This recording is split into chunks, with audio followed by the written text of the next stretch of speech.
Hey, what's up, people? I'm gonna do some videos on my stupidity. Um, Figured I'd do some on my drug and alcohol abuse and let people know what that got me in life.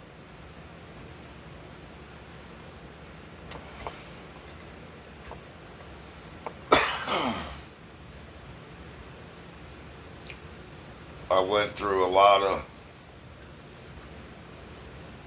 extreme mental abuse and physical abuse as a kid. I was put on Ritalin at just a little over 3 years old.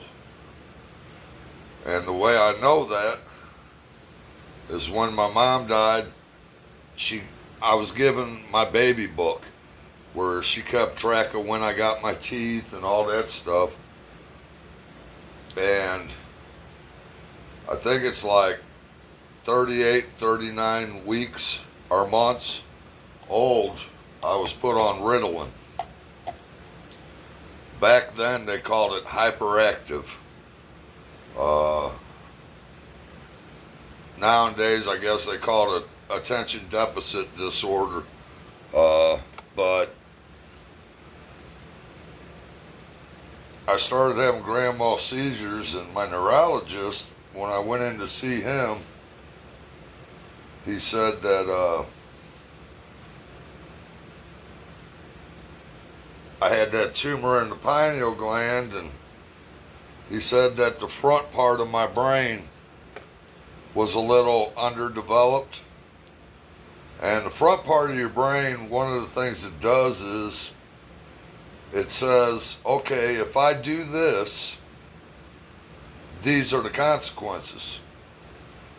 And he said I don't have as many neurotransmitters as most people.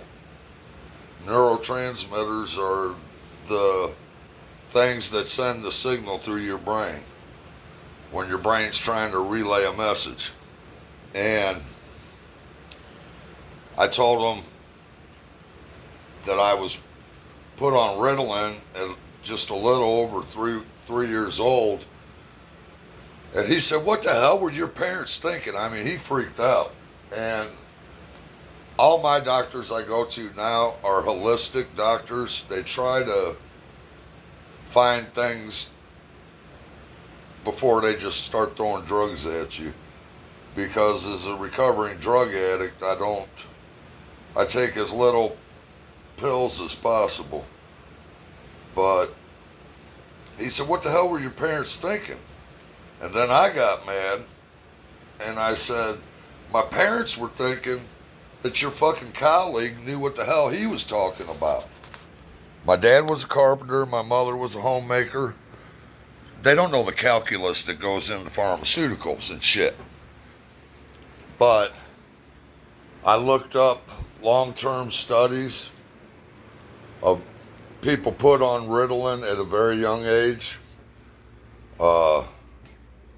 And the study breaks it down. You know, I was from my age group, and as long as I was on them, that's one of the things they found, that the frontal part of the brain doesn't develop as much, and that people that were on that drug as children, as long as I was, typically don't have as many neurotransmitters.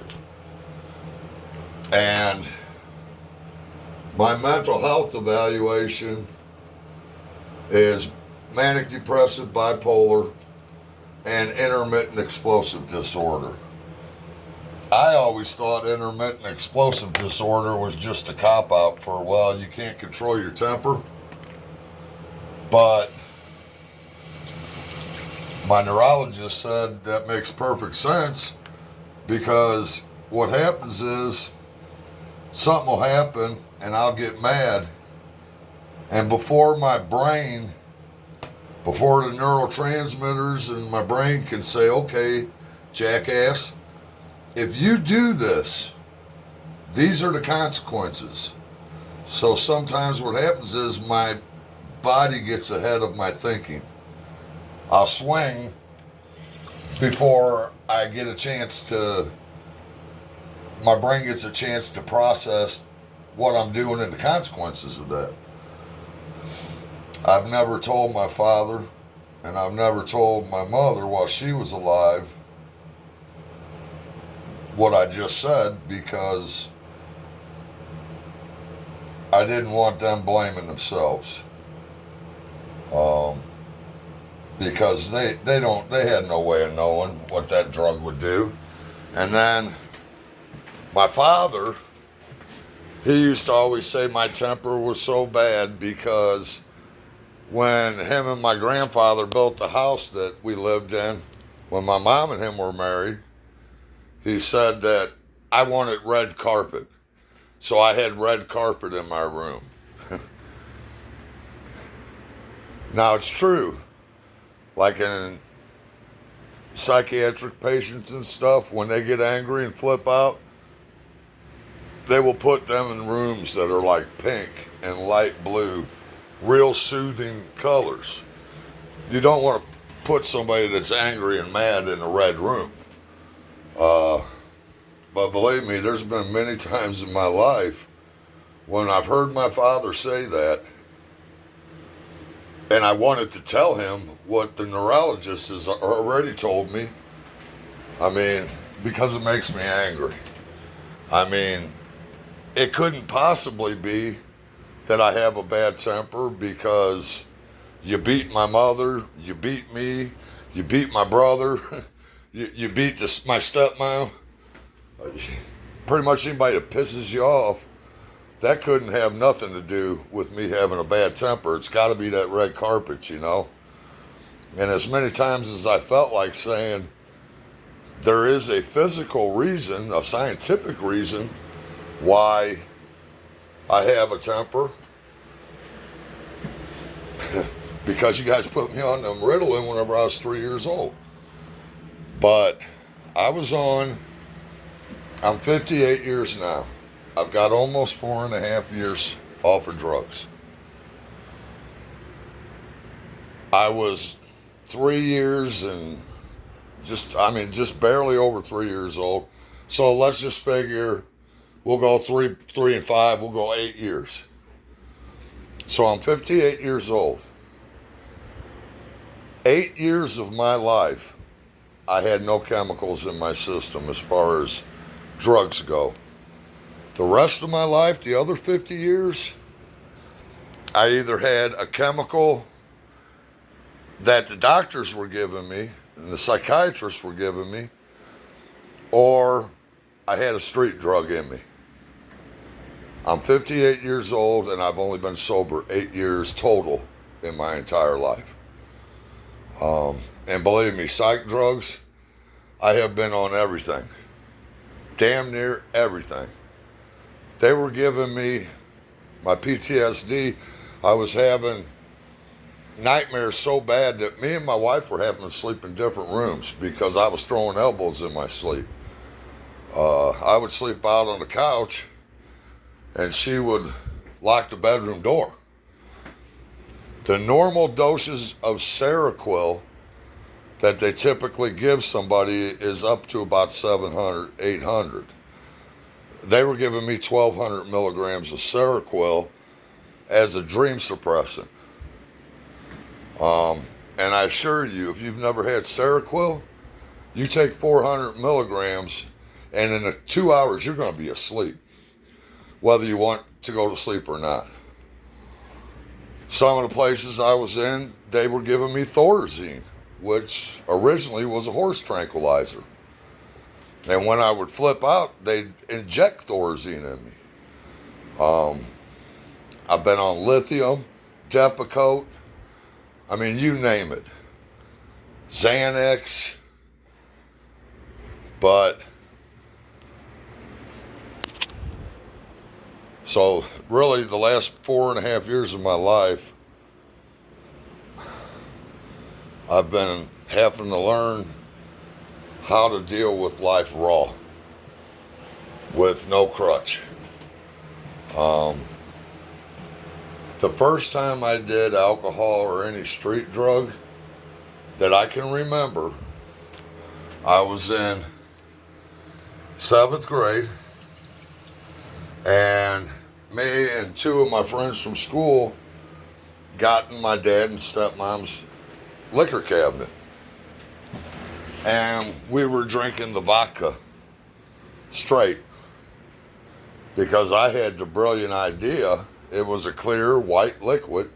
If I drink the vodka straight, I can pour water back in the bottle and fill it up to the level that it was at.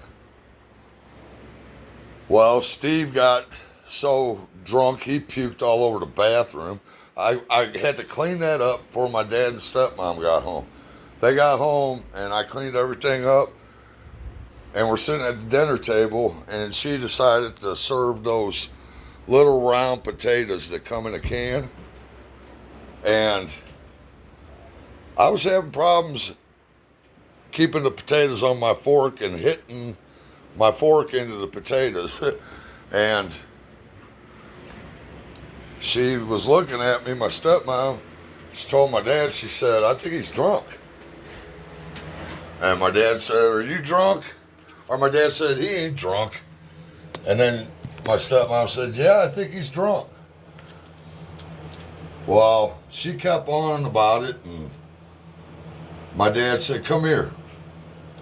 I want you to breathe in my face." I got up, walked around the table, and as soon as my breath hit his face, I was on my back. And it was open hand slap, backhand slap, open hand slap, backhand slap. "Are you drunk?" "No." Open hand slap, backhand slap. Rinse and repeat. And that went on for a minute. And finally, I was like, fuck. I said, "Yeah," you know. And then he really took it to me for lying to him.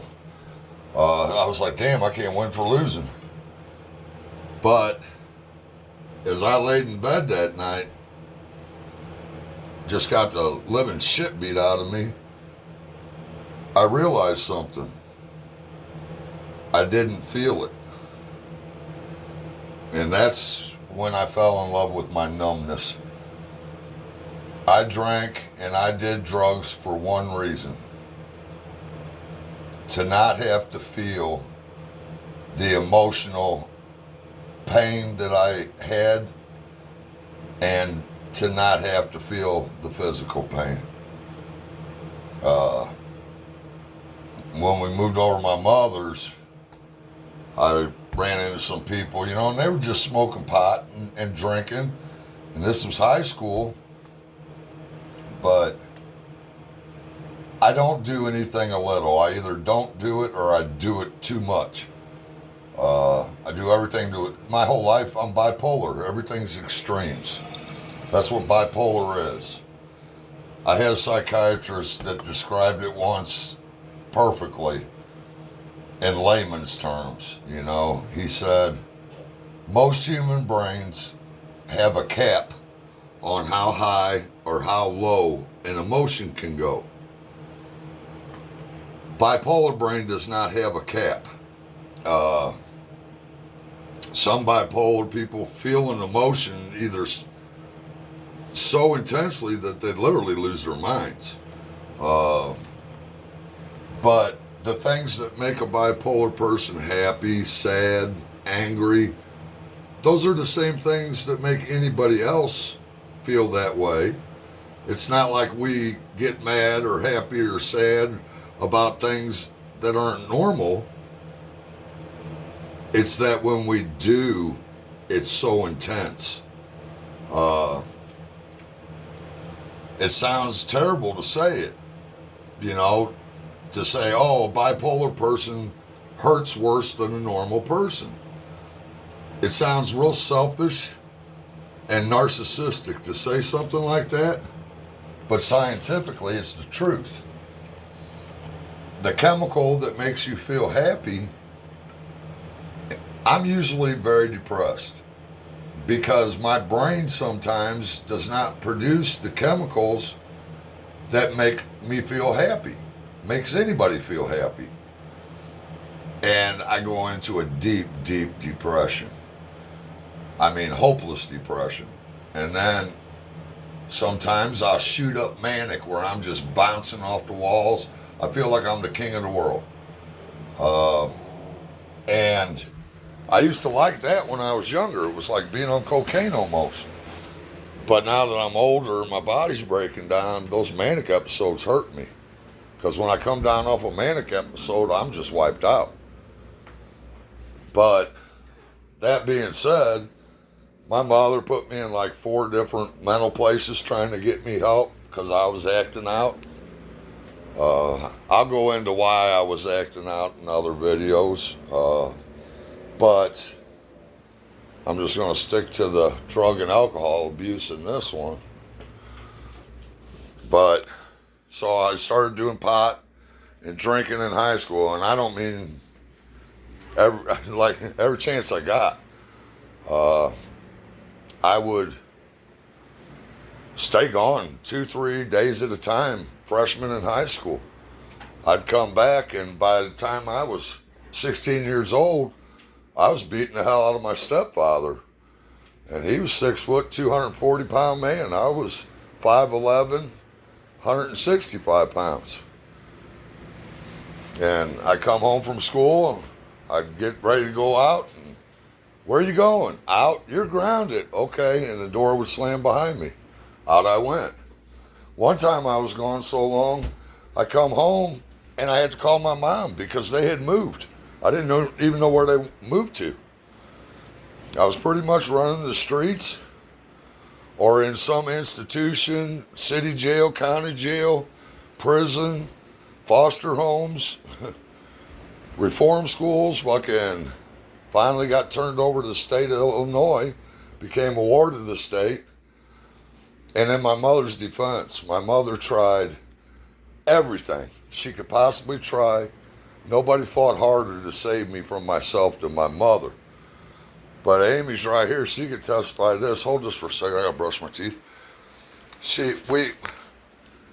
I fell off the roof. I had a grand mal seizure. And my foot was pointing more backwards than forwards because I had a high impact fracture of the talus. Well, I had to wait, a month before they said it? It was like a month before I said it. Whenever I went in to get it set, I told the doctor, I said, look, you need to strap me down.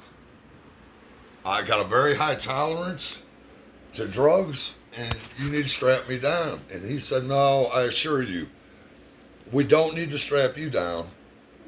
We're going to be giving you Propanol and fentanyl. There's going to be no need to strap you down. I come to an emergency room, and Amy is in there, and the nurse comes by, and she goes, I've never seen nothing like that in my life. And I said, what? And she said, when he set your foot, you sat straight up on that bed, and you reached for his throat, and you almost got him. She said, and if looks could kill, he would be dead. You were looking at him like a crazy man. And I said, I told you to strap me down. She goes, I know, I heard you. She said, but we have never had that happen here. Propanol, they is what they give you when they put you under. I sat my ass straight up on there, and she said, I almost got him. And I don't know, I've been told by a lot of people that whenever I flip out, my eyes get looking crazy, like Mark checked out, somebody else checked in. I don't remember sitting up and trying to grab them, but I'm a first at that hospital for doing that. And they've tried every psych drug you could possibly think of. The Seroquel, I was getting 300-400 milligrams a night for dream suppressants. And my friend Robin was over here when I first come back. She goes, where are those pills? I said, Seroquel. She goes, can I get one of those? I said, you don't want one of those. We were all playing cards. I said, they'll knock your ass out. She goes, no, they speed me. So I gave her one. 40, 50 minutes later, she's in the fucking bathroom with her clothes on taking a shower, cold shower. And I sat in that bedroom in there watching her breathe for like, I don't know how long. One of them put her down like a water buffalo. And Robin's a brawling bitch. She's crazy. Put her ass straight the fuck down. But I would get 3 Thorazine pills a day. I was in one place 3 times for about a year. And when I wasn't flipping out, I just got a pill 3 times a day of Thorazine. And then when I flipped out, they'd shoot me in the ass with Thorazine. It goes in real thick. That's kind of doing a Thorazine shuffle, drooling on yourself. Tranquilizers. But by the time I finished high school, well, I didn't really finish high school. I was a ward of the state. I got my GED in prison eventually, but I was doing acid, LSD, mushrooms. I was doing marijuana. I tried crack a few times. I didn't like crack though. I'm already a very high-strung person. Crack cocaine pisses me off. It's like you do one hit, you feel great, and then you're chasing your tail all night trying to get that first hit back. Crack pissed me off. I didn't like crack. I've done, coke, not freebase stuff. I didn't try any meth or nothing when I was in high school. A lot of alcohol. After I turned 18, the state of Illinois, I wasn't a juvenile no more, so I got out of the place they had me, and my mom tried giving me another chance to come home. And I started drinking and partying again. I was roofing, and when I say me and my friends, we roofed 6 days a week. We were on a roof, and 6 days a week, 7 if we could help it, we were in the bars at night. There were times we'd go to the job site the next day, puking off the side of the roof, shitting in a roll-off dumpster. But it was mainly, marijuana, alcohol, and the reason I drank is to numb the pain. I did not deal with things from my childhood positively at all. And when I did feel pain, I would convert that into anger. I was used to violence. I was used to anger. Those were emotions I was familiar with. I spoke the language of violence fluently. So I would just turn that hurt into anger instead of dealing with it positively. And I raged against the world for a very, very long time. Just misdemeanor batteries, getting in fights and beating the shit out of somebody and going to jail, not felony. I got an aggravated battery too. That was attempted murder. Then they decided they were going to go with heinous battery because the guy's eyeballs hanging out of his head. And then they got his eye back in and they ended up going with aggravated battery. But I got 37 just in Illinois misdemeanor battery charges. Weapons charges, possession of firearms, knives, all kinds of shit. I got 2 of them, I don't even know what the fuck they are. I was 18 years old, and I got 2 charges selling alcohol to a drunkard. I'm 18. I'm not even legal to drink. How the hell am I selling alcohol to a drunkard? I was the drunkard, I got a bunch of charges in a bunch of different states. And I'm not bragging on that. I'm ashamed of that. But I drank and I fought to avoid the pain. And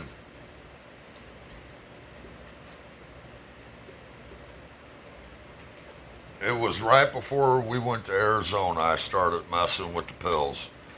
A friend of mine gave me some pain pills. I think they were Vicodin probably. at the end of my addiction, I could eat 50 Vicodin in a day. And I'd wake up in the morning, throw 5 of them in my mouth, and chew them up just to keep from being dope sick.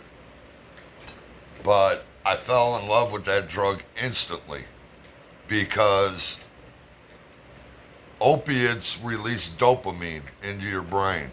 And dopamine makes you feel happy, this happy, euphoric feeling. I remember in Arizona, I told my buddy Mickey, I said, Mickey, they ought to prescribe this to manic depressive bipolar people. I said, I feel happy all the time. He said, yeah, you're happy. You're fucking high as fuck. But until I got help, I didn't understand that there was actually a chemical reason for that. Everything you feel, something will happen and it'll trigger chemicals in your brain that make you feel the way you feel. And like I said, that doctor, the one that described it the best to me, he said, bipolar don't have a cap on how intense those feelings can be. And the other thing with it is every emotion I feel, if I love with all my heart. If I rage, I rage. If I'm depressed, I'm hopelessly down in a deep black hole and it's hopeless. I've tried killing myself a couple times in my life, but I haven't tried that in a very, very long time. Because I used to study psychiatry and psychology just to do battle with the psychiatrist. Like they show you the ink blotter pictures, and I would tell them, they would repeatedly show them to you and ask you the same questions over and over and over. So what I would do is every time they show me one, they say, what do you see? I'd say it's upside down. Well, they're symmetrical. It don't matter which way they are, upside or they're the same. But I'd make them flip every single one of them before I would tell them. I figured, okay, you want to fuck with me and ask me the same questions over and over. Every time you ask me, I'll tell you I don't see nothing until you flip the fucking card. I had to go to task one time. I got drunk and disorderly or something, and the judge sent me to task. It's alcohol and drug program that court ordered. Well, me and this gal got to seeing each other, and we're in group one night, and she says, I heard that you and her's having a relationship. That's not good for your recovery. You can't be seeing her. And I said, I turned the whole group on her. She left the room in tears, that counselor did. I said, look, I'm court ordered to come here and go to these fucking classes. So I come here. You can't tell me who I can fuck, you know? And then it's the other people, yeah, you can't tell him who he can see, you know? And I just manipulated the whole group and turned them against her. And it's, the only reason I studied psychology and psychiatry, I wanted to know where they were going, trying to get in my head so I could combat them. And then, when I finally took the time to learn about my own mental illness, that's when I quit trying to kill myself. Because I realized it's a chemical imbalance. What goes down, and you could almost, if I would write down when I'm sad, when I'm happy, there's a rhythm to it. There really is. You can almost predict it by that graph. And once I realized why it was happening, when I'm in that dark pit and it's hopeless and I don't want to be alive anymore, I tell myself, Mark, you know this is chemical. You know you're going to bounce back up again. There's a song by Billy Joel called I Go to Extremes, or Extremes. That's it in a nutshell. That's how I feel. I'm never in the middle. I'm always way up here too high, or I'm way down here too low. But once I understood why it was happening, I haven't tried to take my life since then. And really, taking your life, I've had a lot of friends that have taken their lives, and It's a permanent solution for a temporary problem. And it makes it really hard on the people that love you too, because there's so many unanswered questions, and it makes it hard for them to go through the grieving process. I'm going to turn the phone so you guys can't see me brushing my teeth. What's left of my teeth, I've been hitting the mouth so many fucking times.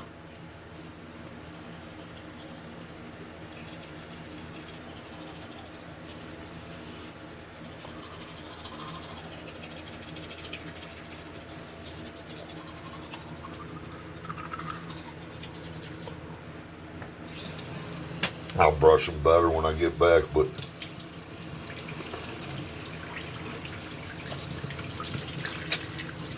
I just ate something, so I need to brush my teeth. But, yeah, I mean, every rib on both sides of my body's been broken or fractured. Every time I go to a dentist, they ask if I was a boxer. They do the all the way around dental x-ray. That new one I went to last time, I go, no, I'm not a boxer. I go, just so you know, I'm not a boxer. He goes, what are you talking about? And I said, you'll see. And he come back into the room. He goes, I get the joke. He goes, your gum line all the way around's got fractures and shit in it from this. I tell him I had a big mouth when I was a young man, you know. And I've lost as many as I've won. So I don't think I'm a badass. The only reason I'm here is grace of God. That's it. But I have lost as many fights as I have won. Where I grew up, on the Missouri side of the river in grade school, I love you too. The way things worked were, if you were going to fight, and this was grade school, after 8th grade, I moved over to the east side of St. Louis over in Illinois, but where I lived in grade school, if two guys were going to fight, it was one-on-one, and when a guy said, okay, I'm done, that was it. The other guy quit. I moved over to the east side, and there is no rules over there. The rule is fight to win and don't die. Yeah, much more violent area. And I gravitated to the people that were into the violence and that were into the drugs and alcohol. And I can remember my mom kept journals in all the places she put me. I kept one of them. The first place she put me, it was a drug rehab. And I read all of them many times. I owed it to her as her son to read those. But those journals were a mother's heartbreak. And I kept reading them over and over, just beating myself up about all the hurt I caused my mother and all the worry. And it got to the point where it was not healthy for me to do that.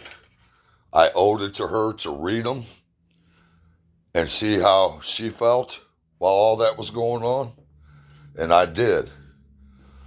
But I threw all of them away except for the one, because it wasn't healthy for me at all. I was just whipping myself constantly. And the one I saved, there's one part where, you know, I noticed real quick that all the kids that were getting to go home were the ones saying what the fuck they wanted to hear. So what I did is I just told them what they wanted to hear. Well, that was my first place I ever been. I didn't know much about all the psychology and psychiatry then. So they saw through that. And my mom wrote in her journal, she said, Holly called and she thinks that Mark has gone as far as he's going to go in the program. She said that she thinks there's light at the end of the tunnel. And my mother wrote, I can't help but feel like the light at the end of the tunnel is an oncoming train. And she was right, because it just got worse and worse. Once you start rolling down that hill, it's like a snowball. It gets bigger and bigger, and the momentum builds up. And when you start getting a reputation as somebody that fights a lot, I mean, before we went out to Arizona towards the end there, I had a lot of people coming up to me wanting to fight that I was fighting that I didn't even know. Because they figured, oh, if I can whoop his ass, and everybody's going to think I'm a tough guy, try to get themselves some credit. There are no tough guys. There's always somebody that can beat your fucking ass. And even, let's say you're Bruce Lee or Chuck Norris, God rest his soul. You're going to get old someday. And some young buck going to come along and put you on your ass. The real tough guys are the guys that go to work every day and they do their shitty job and they feed their families. Those are the badasses. Any idiot can throw a punch at somebody, and any idiot can pull a trigger on somebody. It don't take no talent. It don't take no brains. It don't take nothing. But not everybody can get up every fucking day and go to work and give a little bit of themselves each and every day to make sure that their wife and their children got food on the table. It's harder to do that than any fight I ever been in, and it takes more consistency than any gang I ever been in. Those are the real tough guys right there. But about 25 or so, probably 27, I started hitting the pills. And the pills, eventually I graduated to heroin. And I can remember as kids in high school, we'd all say, man, like the first place my mom put me, I was on the juvenile unit, and on the other side, on the adult unit, this dude was just screaming for like a day and a half, nonstop screaming. And I said to the nurse, I said, what are you guys doing to that guy over there? And she said that he's going through heroin withdrawals. And I can remember thinking, ooh, heroin, don't do that. Famous last words. And we used to tell each other when we were younger, that's all we're going to do, man. Just smoke our pot and drink our beer, Bullshit. Every one of us graduate to something more powerful. But the group that I ran with, we was all very aggressive, high as hell all the time, and we fed off of each other. It's a wonder that a lot of worse things didn't happen. But I've had some terrible experiences because of alcohol. The commercials, they show everybody partying in the bar, having a good time. They don't show a motherfucker crashing his car and unaliving a bunch of people, and the guy with his head in the toilet puking all over. Or in my case, I was known for carrying knives. I always had my butterfly knife right in my waist here. I carried a German hollow core straight razor right here, and then I had a boot knife in my sock. I woke up in Belleville City Jail one morning from a blackout drunk. I have no recollection of the night before, and I am covered in blood. Sergeant at the police department, his name was Gabby, he come upstairs with the breakfast. And I said, hey, Gabby, what's my charges? And he just turned around and went back downstairs. Now, you want to talk about scared. You're covered in blood. You've already stripped down. You can't see no reason why all this blood should be all over you. And you don't remember nothing. And I thought, oh my God, what did you do, you dumbass? And Finally, after lunch, he told me I beat the hell out of two guys at the Top Hat Tavern. And he said, Mark, I just wanted you to think. He said, one of these days you're going to kill somebody and you're not even going to remember doing it. And at the time, I was mad at him. Uh, Another stupid thing I did, and it was about 9 years ago. My mother died of pancreatic cancer. And my brother gave me all those journals and shit that she had written. And I was just beating myself up constantly, reading them over and over and over, thinking about all the hurt I put on that woman's heart. If it wasn't for the 15 years we had in Arizona together, me and my mom, the guilt would be unbearable. We had a wonderful relationship when she died, because I found out the truth about a lot of things. I was told by my stepmother that my mother didn't love me. She didn't want me. We gave her stomach aches. That's why we ended up with her and my dad. It's not true. My mother was violently raped, and the guy that did it said he killed my mother. She called the police. So she sent me and my brother to go live with my father for our protection.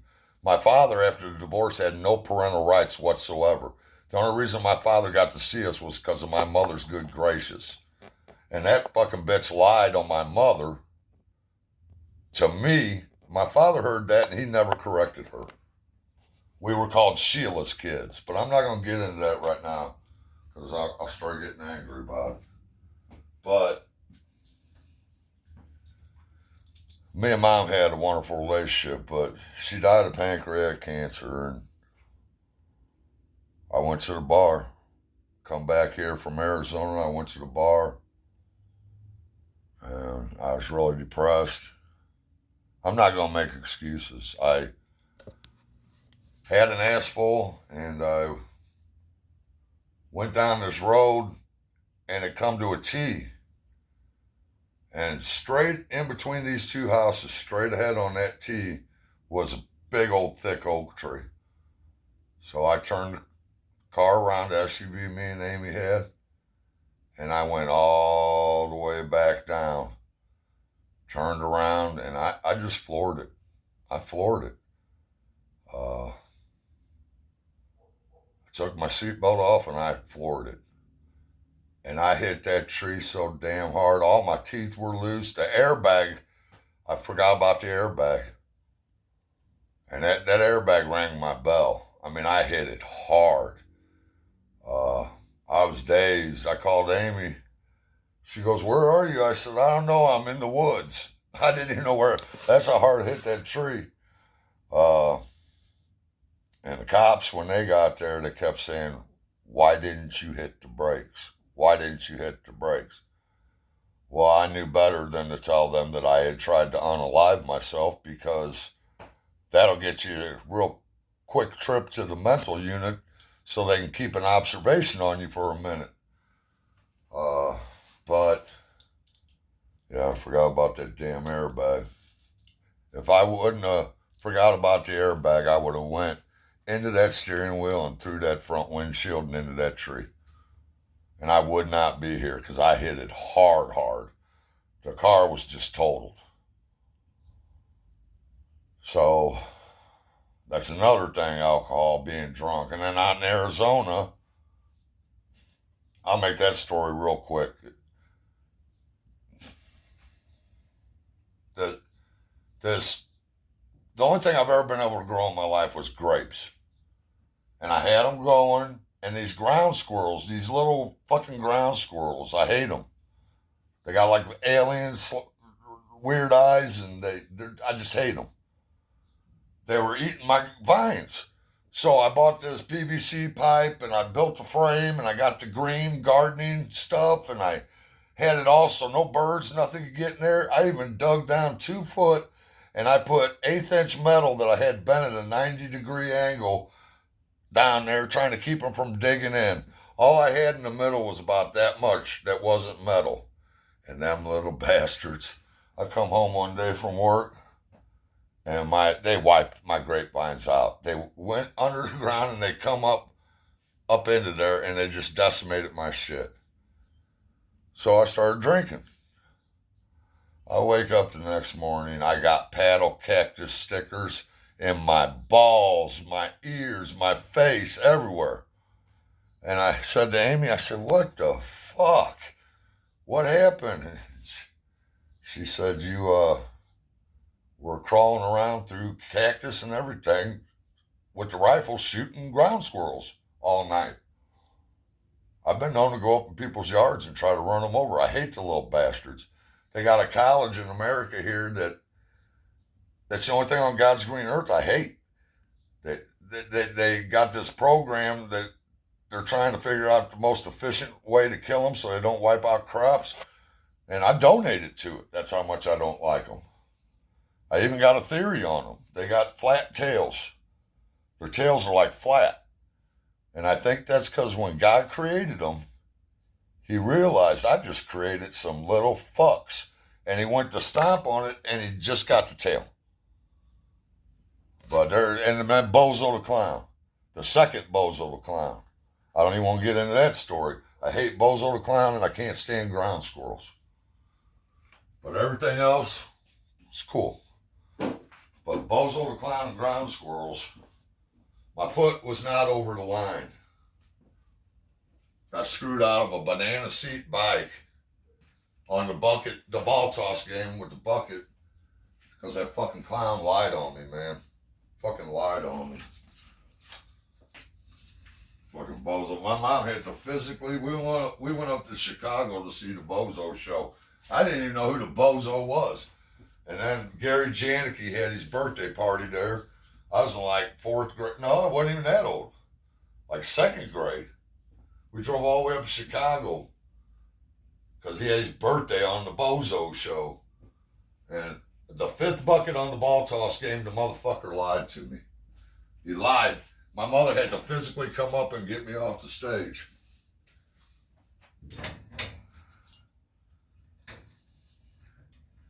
And you guys won't believe this, but I could take you inside and I could tell my wife Amy to tell you guys what my Aunt Debbie caught me doing at 3 years old.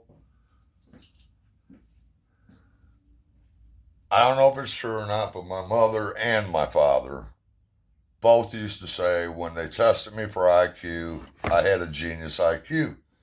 I was reading books at 3 years old. 3. Not Gone with the Wind. I was reading See Dick Run, Run Dick Run, See Jane Run Jane Run. Shit like that at 3 years old.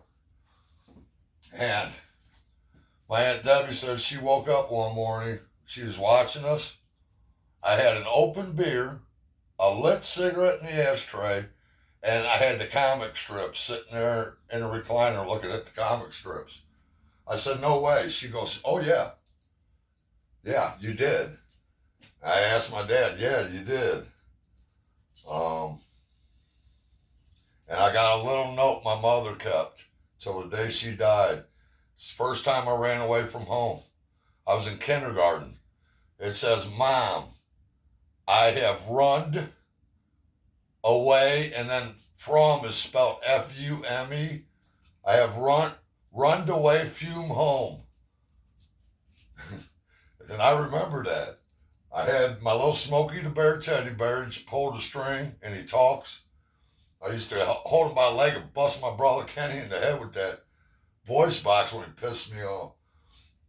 I had my Smokey the Bear, I had my little suitcase, and I had my clothes in it, and I was sitting out by the mailbox on the curb, and she come out and she said, I thought you run away.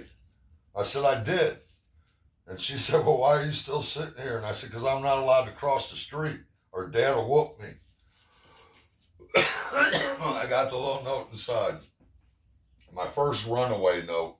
That was my only runaway note. Whenever I was older, I just went out the door. I don't even know if you'd call it running away. I just didn't come home for a while. But my daughter, she got with this boy, and she disappeared with him for a minute. How I raised that girl and did not catch a criminal case, I don't know. But I can only imagine what my mother felt, because I was borderline homicidal and worried to death when I didn't know where my daughter was. It's a horrible feeling for a parent not to know where your child is. I did a video on it already. It's about this kid I found at the bus station here in St. Louis. He was going to Florida, and he got robbed down there. They took his backpack, wallet, shoes, everything. And I took him back to the house here to spend the night. First thing I told him was, give me your mom's phone number. And I called his mother. And I had to look up the police station here, because you hear my voice on the phone, hey, I'm in St. Louis, I got your son here, yada, yada, yada. That's going to make her really worry. So I told her, I gave her the police station's phone number, and I said, look, anytime tonight you want to call the police and have them come by and do a wellness check, be my guest. I'm a father. This is my address, this is my phone number, this is my name. And we got him on the bus. That's a long story, but that's a parent code. Now, if a child's being abused or something, that's different. But as a parent, you do not hide another child out from their parents when there's no abuse going on. It's against the code. You don't do that. As a parent, like we had this kid in Arizona, Josh, he lived with us for a year. And I loved him like he was my own, but he got lost. His father and him were really getting into it. And I knew his dad, and it was getting really bad. And I went and talked to his dad, and I said, if you want, Josh can stay with us, till things calm down. And he agreed to that. Or I wouldn't have let him stay there. But the father agreed to it, so I let him stay with us till things calmed down. Which is the respectful thing to do. You don't just take somebody's kid into your house without talking to their fucking parents. You don't do that shit. And that's the only time that my criminal past helped me, is my daughter. When we got her back, they said, we got your daughter, and I went up there, and I went after the father. That's another long story. I tore gravel all over his classic cars in his driveway, wouldn't come out and fight me. I chased people down coming out of the house, my daughter's boyfriend's dad. And as soon as I saw him, I made a beeline for him, and all these cops stepped in between us. And the one cop turned around and looked at him. He says, I don't do this, but I have looked at this man's criminal record, and you might want to get somebody for your daughter, somebody else for your son to date. This is going to end up bad. And it was going to end up bad. I was following him to work. I was getting his schedule down. He was going to have a seriously painful day. And then that night, the police called and had my daughter. But she's not just my daughter. She is my only daughter. She's absolutely gorgeous, and I'm not just saying that because she's my daughter. She really is. And she carries my grandmother's name. She's my only daughter. And she's had me wrapped around her finger since the day she came into the world. As a matter of fact, I think all fathers God should make all fathers have to have a daughter first before a son. Because when my daughter come into this world, the way I treated women, my view of women, it just totally changed. After my daughter was born, it was like, would I want somebody treating my daughter like this? And if the answer is no, then that's not how I'm going to treat her. But once you've got a daughter, you start thinking about that kind of stuff. I got to get my lighter. Let me get get this fired up real quick. Fire's a fire, a grill's a grill. What makes that meat a culinary thrill? It's what you do when you barbecue. You got 'em all lit.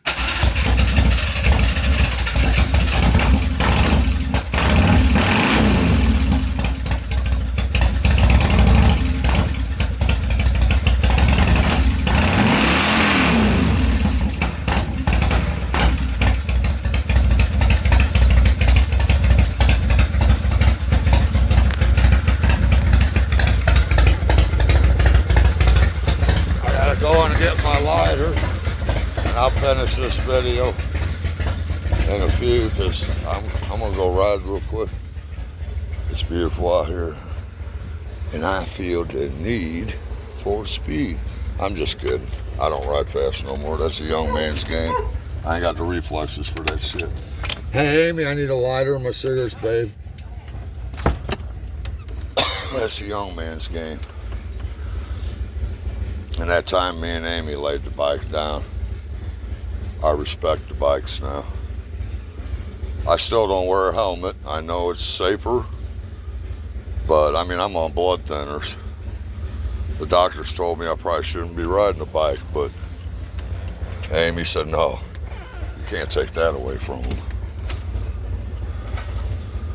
And I know that I love you. Hey, What? I got Josh on the phone. Hey, Josh. Is that what you want? Cigarettes and a lighter? Yeah, let me get off the video. I'll talk to you guys later. Hey, son, how you doing? Good, how are you? I love you. I'll talk to you guys later.